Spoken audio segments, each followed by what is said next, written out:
29ാമത്തെ പകലിലാണ് ഞാനും നിങ്ങളുമുള്ളത്.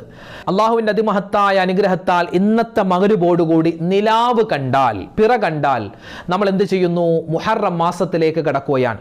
അപ്പം നിലാവ് കണ്ടാൽ മുഹറം മാസത്തിൻ്റെ ആദ്യത്തെ രാവും മുഹറം മാസത്തിലെ ആദ്യത്തെ വെള്ളിയാഴ്ച രാവും ഇൻഷാ അള്ളാഹ് നമ്മളിലേക്ക് വരികയാണ്. ഇരട്ടി മധുരമാണ്.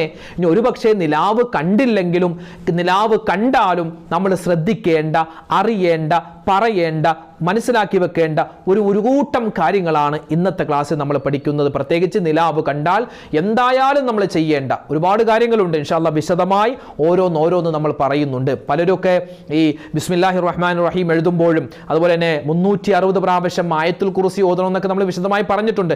എന്നാലും പലർക്കും പല സംശയങ്ങളുണ്ട്. ആ സംശയങ്ങൾക്കുള്ള മറുപടിയും ഇന്നത്തെ ക്ലാസ്സിൽ നമ്മൾ പറയുന്നുണ്ട്. കൂടാതെ മഹാന്മാരായ ഉലമാക്കൾ പറയുന്നു, ഒരു മനുഷ്യൻ വർഷത്തിൽ